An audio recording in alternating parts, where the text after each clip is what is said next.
दोस्तों, क्या आप जानते हैं गाय माता को जूठन खाने का श्राप क्यों दिया गया? अगर आप नहीं जानते हैं तो आज हम आपको बताएंगे। नमस्कार दोस्तों, आप सभी का फिर से स्वागत है हमारे YouTube चैनल धार्मिक ज्ञान कथा में। दोस्तों, आगे बढ़ने से पहले प्लीज हमारे चैनल को सब्सक्राइब जरूर करें ताकि इसी तरह की पौराणिक धार्मिक जानकारी और कथा हम आपके लिए लाते रहेंगे। और अगर हमारी वीडियो आपको अच्छी लगती है तो प्लीज वीडियो को लाइक जरूर करें और शेयर भी करें ताकि यह महत्वपूर्ण जानकारी सब प्राप्त कर सकें। तो चलिए दोस्तों, बढ़ते हैं आगे। दोस्तों, हिंदू धर्म में गाय को माता के समान माना जाता है और उनके पूजा एवं सेवा भी की जाती है। गाय को संसार के सभी पशुओं में उच्च श्रेणी का स्थान दिया जाता है।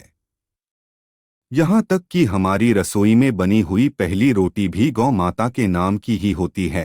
और किसी भी तरह के धार्मिक अनुष्ठान गाय के गोबर, दूध, दही, घी के अलावा पूरा ही नहीं होता है। लेकिन दोस्तों, क्या आपने कभी ध्यान दिया है कि भोग लगने या फिर घर से रोटी मिलने के बाद भी गाय को कूड़े के ढेर में या फिर जूठन खाते हुए दिख जाती है? आखिर ऐसा क्यों? तो आज हम लोग इसी के बारे में बात जानेंगे कि क्यों गाय पूजनीय पशु होने के बावजूद भी जूठा खाने पर मजबूर है। तो चलिए जानते हैं। हमारे धर्मशास्त्रों में माता पार्वती के द्वारा गाय को जूठन खाने को श्राप दिए हुए एक उल्लेख का वर्णन मिलता है, जिसकी कथा इस प्रकार है। एक बार माता पार्वती ने तीज के दिन व्रत रखा था और जब माता पार्वती के व्रत खोलने का समय आया तो भोलेनाथ ने हंसी ठिठोली करने की सोची। तब फिर भोलेनाथ ने अपनी पत्नी को तंग करने के लिए कहीं छिप गए।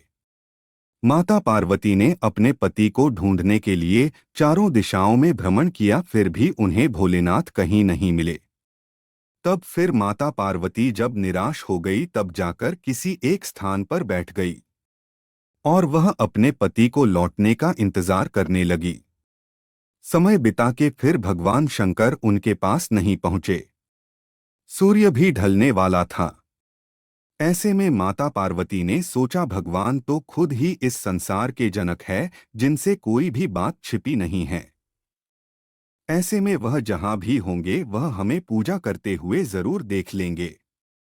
यह सोचकर माता ने मिट्टी का शिवलिंग बनाया और उनकी पूजा करने लगी। और यह सब कार्य भगवान शिव अदृश्य होकर देखकर मुस्कुरा रहे थे। जैसे ही पूजा समाप्त होने के बाद माता ने नदी में सामग्री विसर्जित की, वैसे ही भोलेनाथ उनके सामने प्रकट हो गए और माता पार्वती को सताते हुए बोले, हे देवी, तुमने तो मेरे बिना ही पूजा कर ली। क्या तुम मेरे लौटने का इंतजार नहीं कर सकती? आखिर ऐसा क्यों? माता पार्वती ने कहा कि स्वामी, मैंने तो आपका बहुत इंतजार किया, लेकिन समय बीतता चला गया, इसलिए मैंने मिट्टी का शिवलिंग बनाकर आपकी पूजा की और अपना व्रत पूर्ण किया। तब भगवान शिव ने बोला कि मैं तुम्हारी बात का विश्वास कैसे करूं? क्या तुम्हारे पास कोई साक्ष्य है? तभी वहां माता ने एक गाय को खड़ा देखा जो सब कुछ देख रही थी।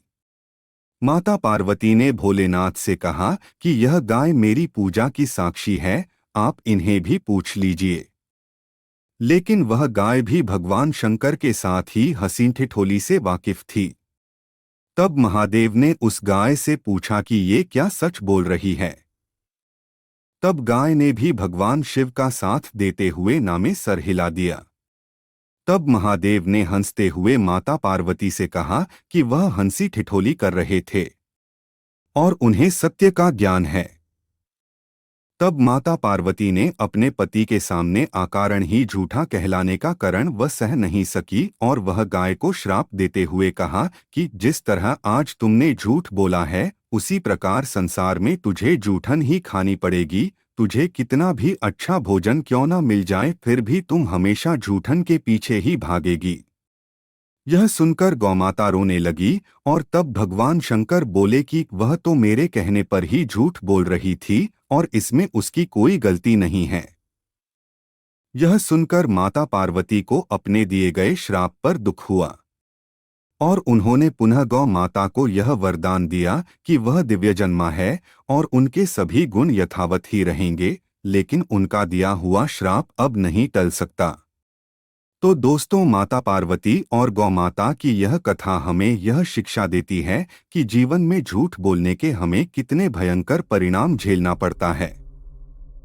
तो दोस्तों, कैसी लगी आज की कथा हमें कमेंट करके जरूर बताएं। धन्यवाद दोस्तों।